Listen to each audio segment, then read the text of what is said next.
We are grateful to our friends at Northshire Books and Monroe Street Books for their underwriting of this program. Northshire Books has outlets in Manchester, Vermont, and Saratoga Springs, and Monroe Street Books is on Route 7 just north of Middlebury. Both are wonderful independent bookstores, and we thank them.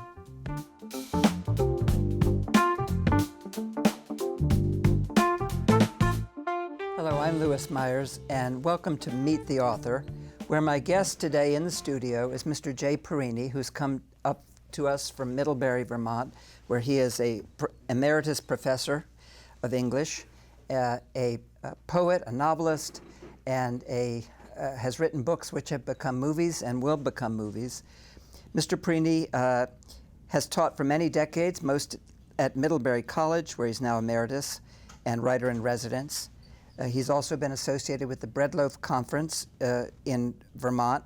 His poems include his new and selected, and also novels. There are now 9 of them, include Benjamin's Crossing and The Last Station, which was made into an Academy Award-nominated film starring Christopher Plummer and Helen Mirren. He's written biographies of many literary figures, including Robert Frost and Gore Vidal, who is his personal friend. His memoir, which he describes as a, quote, novelized memoir, is called Borges and Me, about the great Argentinian writer, Luis Borges, and it was made into a film that will premiere this summer at the Edinburgh Festival in Scotland and stars Scottish actor Alan Cummings. Mr. Parini has written for many national and international publications, including the New York Times, The Atlantic, The New Yorker, and The Guardian. Has also written books about Christianity. So, Mr. Jay Parini, welcome to our show today. Dr. Meyers, nice to meet you. Well, your book is fascinating, funny, serious, thoughtful. You've described it as a novelistic memoir in the afterword of the book. And I did notice much of it is dialogue, and I was wondering as I went through the book, how does he remember all this dialogue?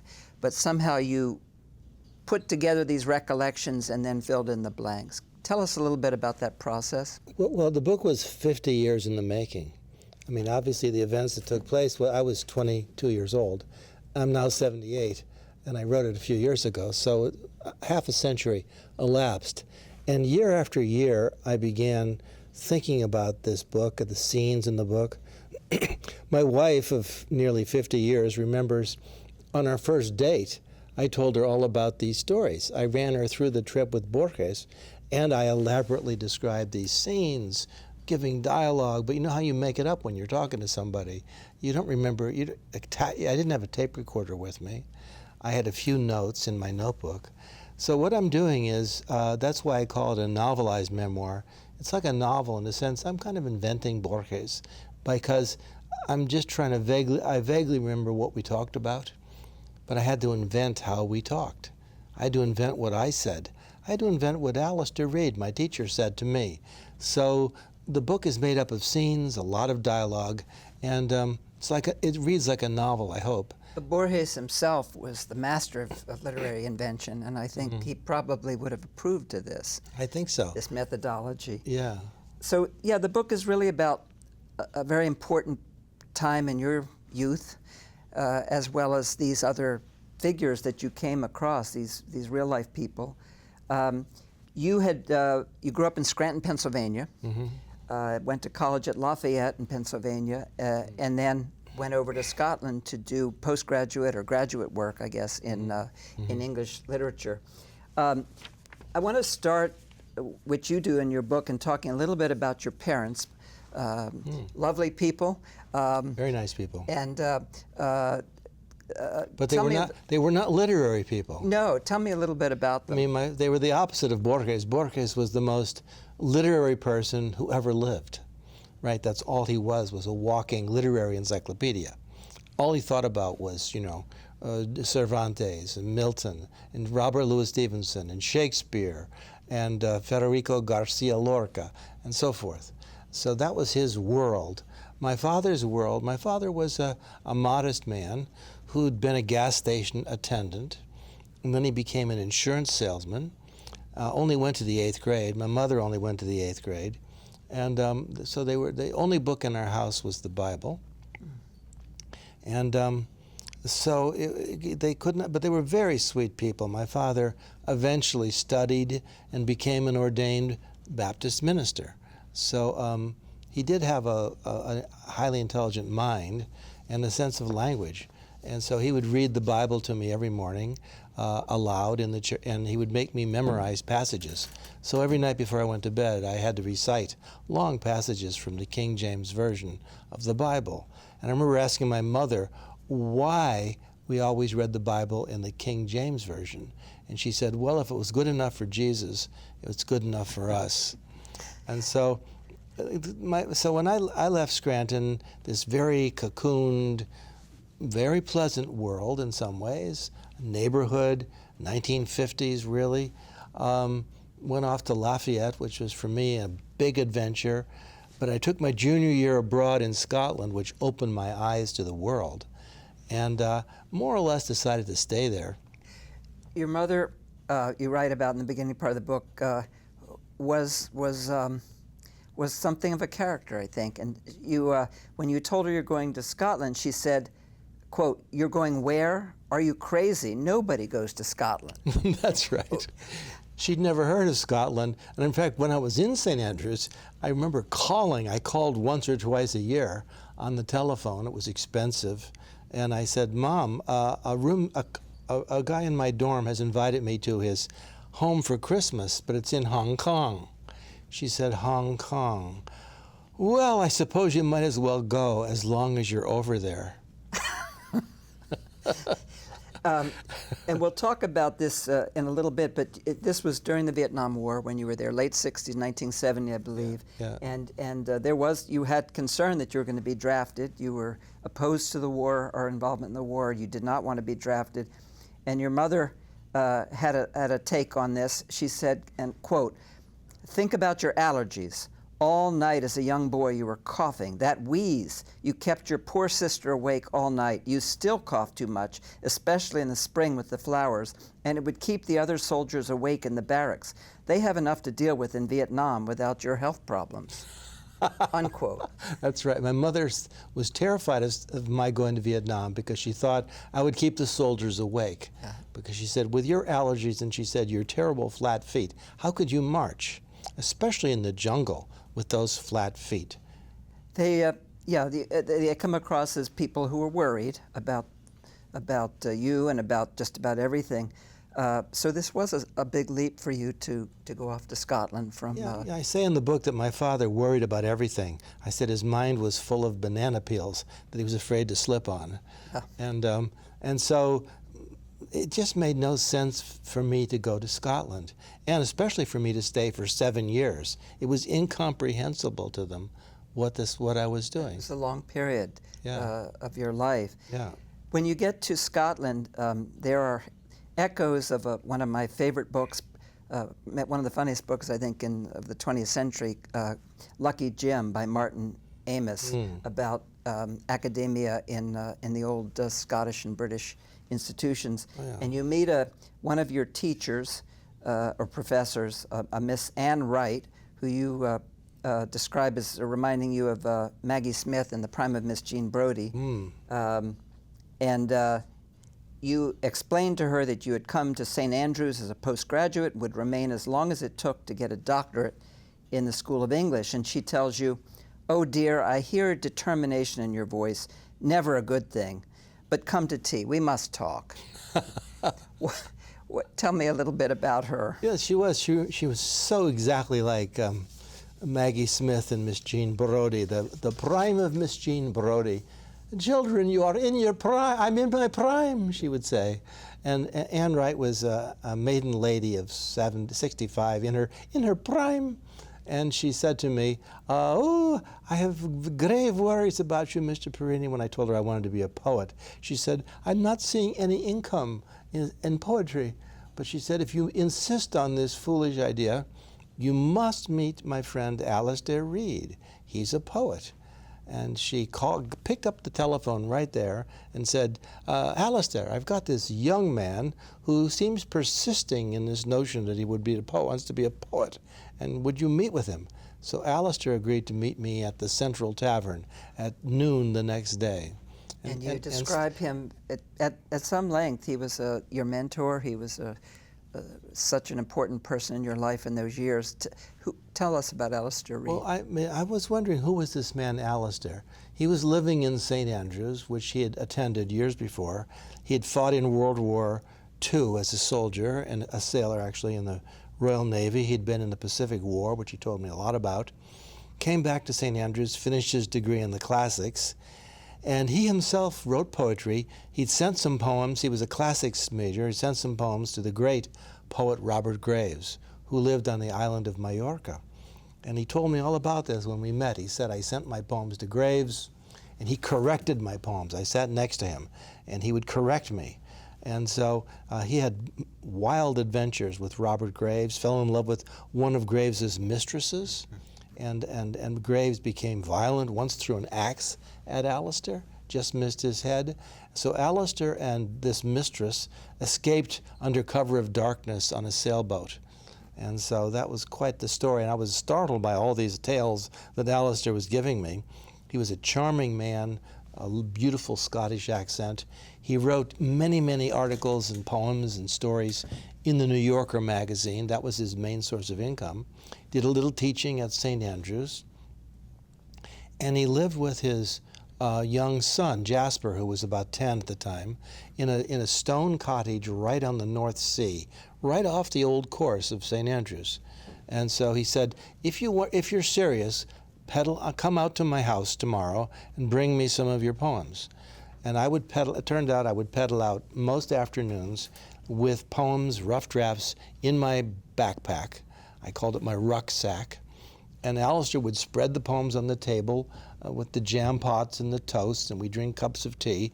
And he said, I'm going to correct your work. And he said, if you've got adjectives in your poems, you've probably not found the right noun, if you have to modify them. If I'm seeing adverbs, it means you've missed the right verb. And so he would cross things out, change stanzas around. He said, never end a poem with wisdom. Wisdom should arise naturally. And so I learned to write sitting next to Alistair. We became very close friends. He became, really, in many ways, my best friend of my life. Is that right? We stayed friends till he was nearly 90. Yeah. This was an education outside of the classroom.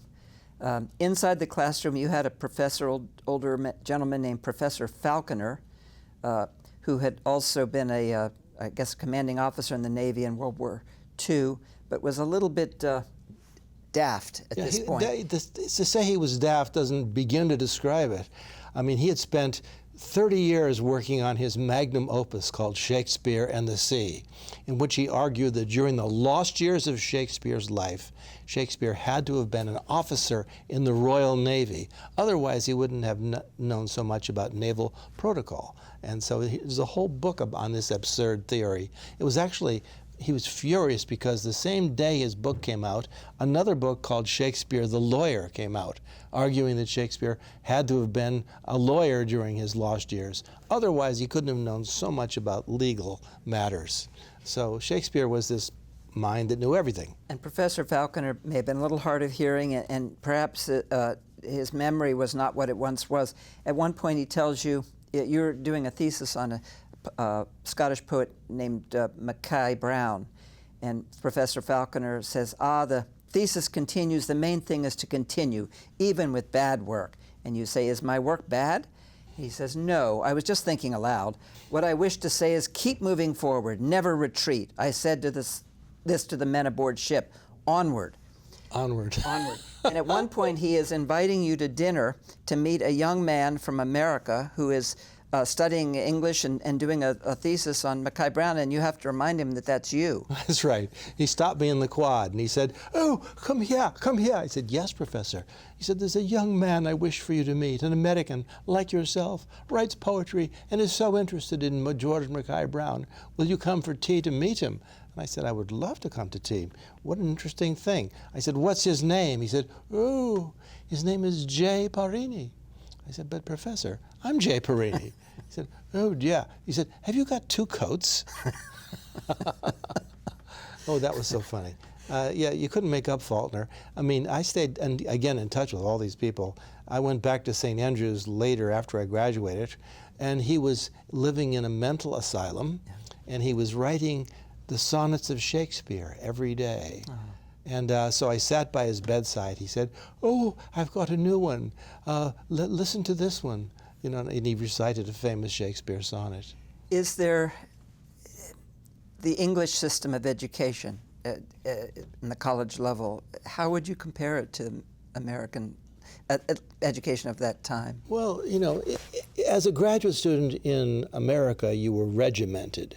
You had a very strict number of courses you had to take, and then it was all very fiercely organized.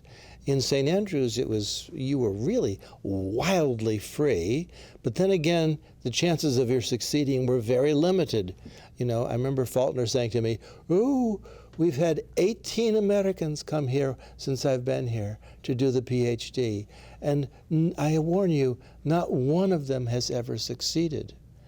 And so they were, you know, so it was terrifying. At odds. I thought the odds are not good. I was going to be spending many, many, many years, a great deal of my poor father's money. I thought I would never get out of there. And it was a circuitous path. But you know, I was encouraged to take seminars. I took courses in Latin and Greek, intellectual history, went to many, many wonderful lectures. And to my mind, it was a revelation. It strikes me it's a little bit like St. John's College in Annapolis, New Mexico, where they read the great books and you have a tutor and a bit less structured. That's right. And I had some fierce oral exams at the end where they asked me questions about virtually everything. And that was difficult to get through that, and I was relieved that I got through. During this period, as I mentioned a few minutes ago, the Vietnam War our involvement in the Vietnam War was still ongoing. You had a fairly high draft numbers, which made it somewhat less likely that you'd be drafted, and yet you kept getting letters from the draft board, which you wouldn't open. You would put them in your drawer. It was sort of hanging over your head. You were wondering, were they going to come arrest you at some point, yes. American authorities? Did you ever open those letters to find out what was in them? No, I was convinced, and Alistair said to me, "Oh, I'm sure they want to draft you." And my draft board in Scranton, Pennsylvania was notorious. They hated college boys, and they were, I felt, going to get me. And I was 1A, and I thought, I'm going, and they were very prolific. They were sending young men off to Vietnam in large numbers. Many, many, many of my high school friends went to Vietnam. Many were killed there. And I was determined not to go, and Alistair said, "Don't open the letters, because if you haven't read them, you're not liable." And so the letters would arrive, and I would put them in a drawer, and ultimately I burned them. So did you ever find out what was in them? No, never did. And I was always terrified I was about to be arrested. I remember seeing him once a policeman came to my house, and I thought, that's it, I'm finished. And he was asking questions about some parking thing. And but I was totally devastated inside. I thought, that's it, I'm going to jail. There is another thread in this book, and I guess it's a composite of some of your friends, but you give him the name Billy, who was a childhood friend who did not go to college. I'm not sure if he even graduated high school, but he ends up, but he's a good friend of yours, and he ends up going to Vietnam, and you exchange letters with him about what's going on in your life, and then you're hearing about what his life is like in Vietnam, a sense of fatalism. And so when the letter comes that he's been killed, it's not a complete surprise to you, but it is a shock. It was devastating. I heard from his mother, and she asked me to write a memorial poem to be read at his funeral. And yeah, I'd had lots of letters from Billy. This was a real person, a different name. For various reasons, I thought it best to change his name. And but the letters are actually real. Yeah. And you know, interestingly enough, in the film, when the film was finished, the director, Mark Turtletaub, called me and he said, "I'm sending you the final cut."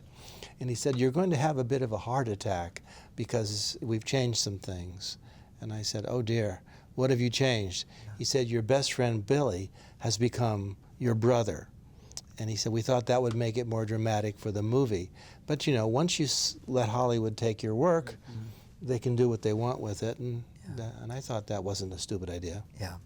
We're going to talk about that process in a little bit, but let's move on to the main character in your book, Jorge Luis Borges. Yes. I'm going to guess that many, if not most, Americans have never heard of him, but he internationally he was quite well known.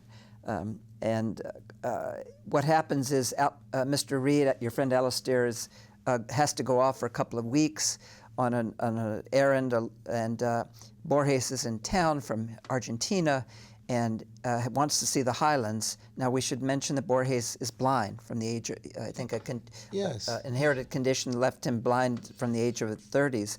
But so he needs someone to take him to the highlands, and you sort of get drafted to do this for 2 weeks in your car, which is on its last legs.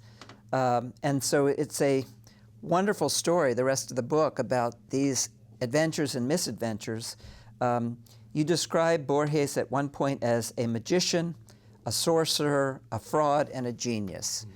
Tell us a little bit about who he was. Well, you know, Borges is certainly one of the most important writers in the whole 20th century. Most very literary people know this and admit this. He invented, to some degree, what's called magic realism. So he was at the forefront of a movement in South American literature called the boom. He and the Chilean writer Pablo Neruda were the twin fathers of the great boom in Latin American fiction. The next generation included Gabriel Garcia Marquez and other writers, Mario Vargas Llosa, and many others. So Borges was so significant. I still think writers, Borges is studied now in classrooms everywhere in the U.S. and in the world. I mean, there's a whole course on Borges at Middlebury College here in Vermont, which has nothing to do with me. It's just he is considered that major.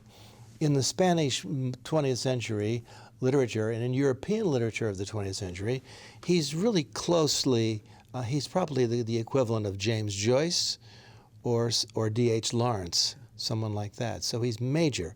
And why he's major is he had his own unique way of blending fact and fiction. A short story in his hands became an essay. An essay became a short story. And so this gave me the idea of making my memoir Borgesian. And so an element of the fantasy is part of my book. There is you mentioned men of Cervantes, Don Quixote, Sancho Panza, and there is certainly an element of that in your relationship with Borges. You would be Sancho Panza, I think, under those. When we got in the car, he said, "I'm the Don, you're Sancho." Well, there is a Don Quixote sense of him, at least in your book, of he rushes off into situations where, given his blindness, his age, some infirmities, he probably should not be doing. At one point, he rushes away from you and falls and gets a concussion, serious concussion, ends up in the hospital for a couple of days. Another time, you take him out on a rowboat. He insists on going out on a rowboat, and he stands up in the rowboat chanting some kind of poetic ode to the wind, and he falls over into the water. And I dragged him to shore. Yeah, and fortunately you were only 20 yards off the shore, but he certainly could have drowned. And he didn't swim. Yeah, it's a very serious episode. So somehow you managed to keep him alive, but barely in this 2 weeks. You know, I was terrified the whole time. Borges seemed like, in many ways, he was like a child. Yeah. And, I've had 3 children, and I have 5 grandchildren, and I know the business of trying to keep them from killing themselves. So I felt like I was babysitting this large, adult, brilliant child. And there was that element to him. But he was very naive in his life. Did you stay in touch with him after this adventure? Yes, we corresponded, and I remember when I wrote to him that I gotten my first teaching job at Dartmouth. He wrote back and says, "Wonderful, wonderful." He dictating letter to somebody sent it to me, and at one point a package from South America arrived from Argentina, and in my mailbox, I still can see it at Dartmouth, up in Sanborn House, and I remember unfolding it, and it was a note from Borges, please look on page 84. There's a new story I want you to read. So I opened this book, and it was a book of new stories, and it began, I'm just making the, sort of paraphrasing, it said, this is a review of the poet Gonzalez Ginsberg, and who doesn't exist, it turns out. And he says, I was just reading the Dartmouth professor Jay Parini's review of Gonzalo Ginsberg in the New York Review of Books. And as usual, Parini understands everything about this book except the true and weighty marrow of the volume in question. And so he makes fun of me throughout this thing, and he thought this was hilarious. He turns me into a fiction. For 50 years, people have been writing to me saying, I've searched the New York Review of Books archives. I cannot find your review of Gonzalo Ginsberg. And I always write back and say, first of all, that guy doesn't exist, and I've never written for the New York Review of Books. So Borges was having me on. He turned me into a kind of caricature and for his own amusement. So I always felt justified in turning him into a character. There are moments when he is more serious with you and direct, and I won't say paternal, but yeah, he was. But there are those moments when he sort of quiets down from his extravagance, and those are touching moments, I think. Yeah. Well, he wasn't, on his way, a very wise man, but especially, I thought he had amazing literary advice for me. He said to me, I remember when we took off, he said to me, oh, I want to see the Highlands. I said, but Mr. Borges, you're blind. He said, oh, no, Jay, don't tell me you're blind as well. I said, no, I'm not blind. He said, well, then you will be my eyes. And he said, Alistair tells me you want to be a poet and a writer. I said, yes. He said, well, good. He said, description is revelation. And I want you to describe everything we see, and this will be very good for you. And I will critique what you say to me. And he would. I remember driving along up into the Cairngorm Mountains, and Borges says, Giuseppe, he called me Giuseppe often, or Sancho. You're not telling me what you're seeing. I'm sitting here blind. I see only yellow, vague clouds. What do you see? I said, well, there's a tree, and I see a flower. He said, oh, this is not a description. He said, if you're going to be a writer, tell me what kind of tree you see. What kind of flower? Give me the color. Give me the texture. Paint the picture, Jay. Paint the picture. You're not doing that. So he was teaching me to be more and more specific. It was very useful. One of his contemporaries was Vladimir Nabokov, who also at times, I think, used magic realism or something akin to that. Nabokov's wife was his essentially editor and helped organize his writings and publications. Did Borges have anybody like that in his life? Well, he did have a secretary, Maria Kodama. He had just met her when I met him, and when he went back to Argentina, Maria, for the next 20 years till his death, was his close secretary and helped organize him and so forth, take his dictation. Yeah. And that might have been helpful, because in his own life he seems a bit disorganized. Oh, I mean, he was ramshackle. I mean, he was the classic ramshackle, disorganized writer. Yeah. And the wonderful thing, he was also poet, short story writer, fiction writer, and critic. And he combined these three in a way that was inspiring to me.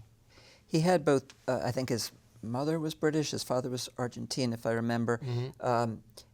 And he had some political influence in that he was an anti-fascist, he was anti-communist, briefly supported the military takeover, the junta in 1976 in Argentina, because he was bitterly opposed to the Perones.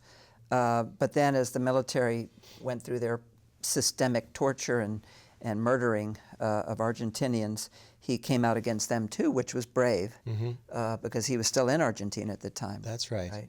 Yeah, and he was always threatened with jail and stuff like that. And he lost his job as he was director of the National Library of Argentina, and he was kicked out of that.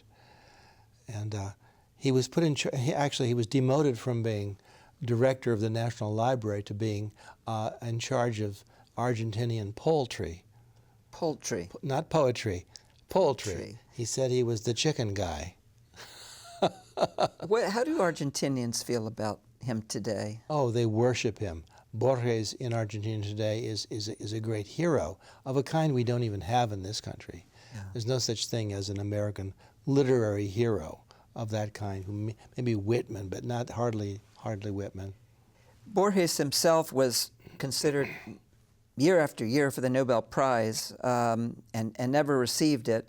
There's some questions about why that was. You know, that prize and others sometimes are often political. But he said, and he was a bit bitter about that, he said, quote, "Not granting me the Nobel Prize has become a Scandinavian tradition. Since I was born, they have not been granting me this prize." Yes. So he said to me, he said, you know, when it comes time to announce the Nobel Awards every autumn, for me in our household, this is called Passover. This is bad. He wrote in Spanish and English, I presume.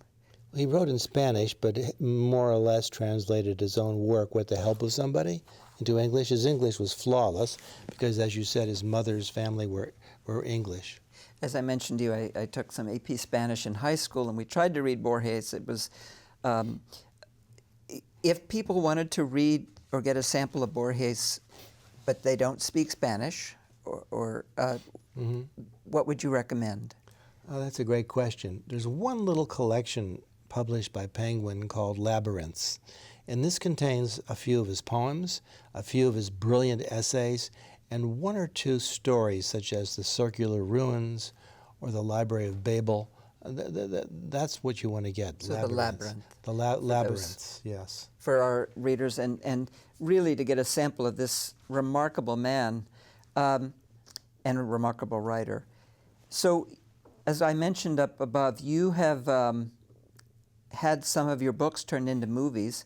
The Last Station, which I've seen, is a wonderful movie about Tolstoy. Tolstoy, of course, in the 19th century, 1800s, and that starred Helen Mirren and Christopher Plummer.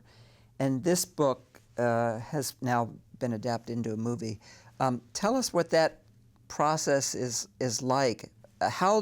First of all, you're here in Vermont, and I know that you get around. You've been involved with the Bread Loaf and other major organizations, but how does a book get picked up by a major production company, film production? Well, I've worked always as kind of producer of my own work, and I travel a great deal, and I've spent time in California, LA, but especially in London. The London film community has been very open to me, and I have lots of friends who are directors, writers, producers, financiers of films.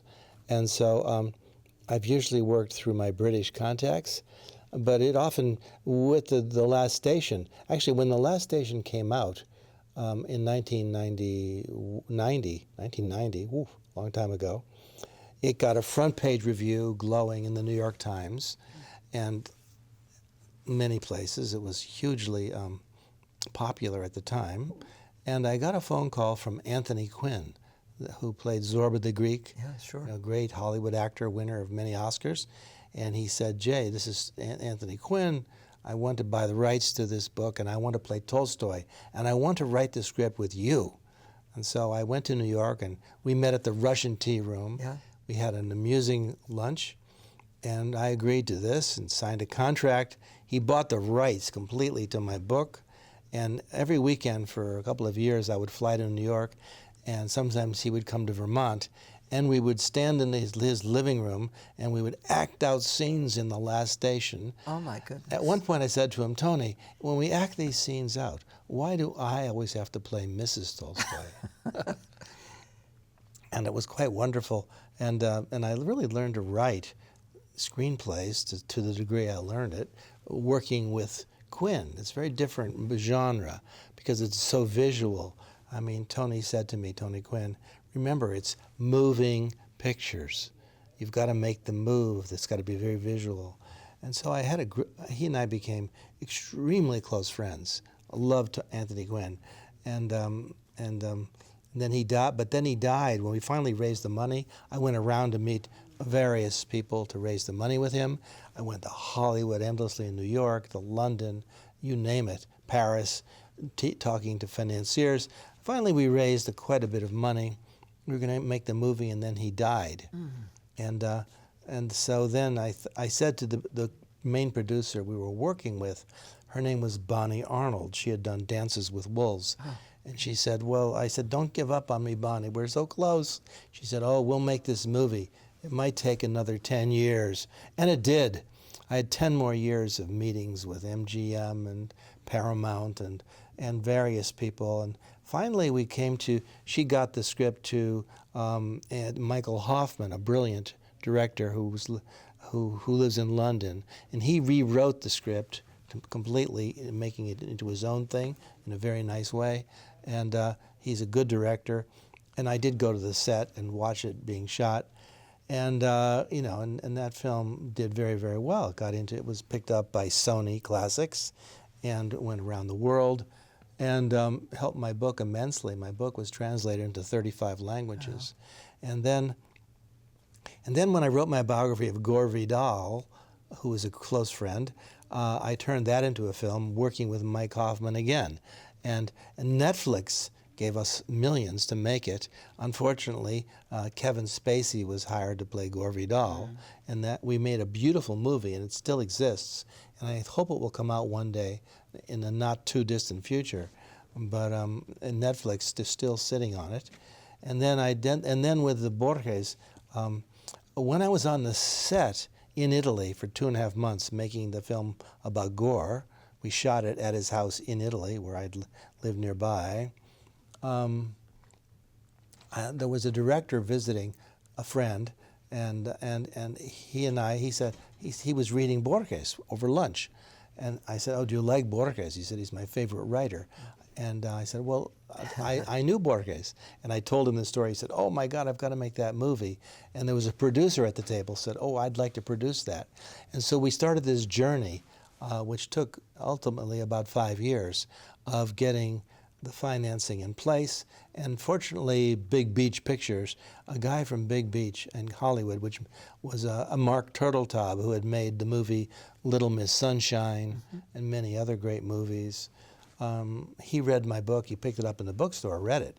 He called me and said, I really want to do this. And so I flew out to he lived on an island in the Pacific. I met him, and he agreed to finance this and produce and direct. And he made me an executive producer. So we pulled it together, and he kindly invited me last fall to be on the set for every single take. So I was there for 2.5 months, retracing my steps from St. Andrews up through the Highlands, up to Orkney, and back down, and back to St. Andrews. Yeah. Yeah, you mentioned the previous movie, The Last Station, where you have a completely different person taking over, Christopher Plummer, a very different kind of actor than Anthony Quinn. And then the script gets rewritten off from what your book said. Does that feel, how does that feel to you when you see your book sort of get rewritten? Well, I just think it's part of the process. Yeah. And even the Borges script got rewritten by a marvelous guy called Oren Moverman, who's done Oscar-winning scripts. And he and I really talked it through, and he based it very closely on my book. In fact, virtually, I'd say 90% of the dialogue in the movie is from my book, yeah, but rearranged slightly. I can actually totally see this as a movie, because your book has humor, it has poignancy, some sadness, of course, your friend dying in Vietnam and other moments. So I think it's going to be a wonderful movie. Finally, I wanted to ask you about the Bread Loaf Conference. You're one of the, if people have watched the show regularly, know that we haven't had too many Vermonters on, even though there are some wonderful writers here in Vermont. Mm-hmm. But you've been involved with the Bread Loaf Conference for years, I think, and that is nationally and internationally known. Decades, yes. Decades. And tell us a little bit about that. What goes on up there? Well, Bread Loaf was founded in 1927 as the first writers' conference in America, founded by Robert Frost, who was living in Ripton, Vermont. And Middlebury had inherited some marvelous buildings up on Bread Loaf Mountain, which Frost was talking with the president at the time, and the president said, what do we do with these buildings? Frost said, let's make an English school and a writers' conference.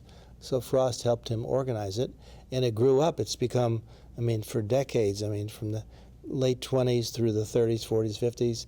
The number of people have gone through there. Saul Bellow, Willa Cather, Frost himself every summer, and in my time, the last 45 years, virtually every major figure in American and even world literature has come there and given readings and given seminars. John Irving, Joyce Carol Oates, the poet Philip Levine, Galway Cannell, great Vermont poet, so many. I could go on and on and on. So it's still, to this day, an exciting time in Bread Loaf Mountain in the summer, and a lot of good teaching happens there, and wonderful Is there any way the readings. public can get involved with that? Do they have public readings or anything? The readings are all open to the public, and every major reading has quite a few people dropping in. That's wonderful. And they're always welcome. Yeah. They're always welcome. Well, it has been wonderful to have you here. I was going to invite you to come back in the future. I will. I thought we could do a trifecta. You've written biographies about Robert Frost, who is Vermonters are quite fond of. Gore Vidal, who was your friend for decades. And who was the third? William Faulkner, Well, maybe? of course, one of my favorites, William Faulkner. Yes. So three completely different writers, completely different people, but all of them had major impact on the literature and the politics of the 20th century. So I think that would be a fascinating show, and we hope We'll do you'll it. I'll come back. see you back here. I'll be back. Thank you so much. Thank you, Doctor. Thank you for being with us today with Mr. Jay Parini. His book is about Borges, and his movie is coming out shortly. Read the book and hopefully see the movie as well. Thank you, and we'll see you next time on Meet the Author.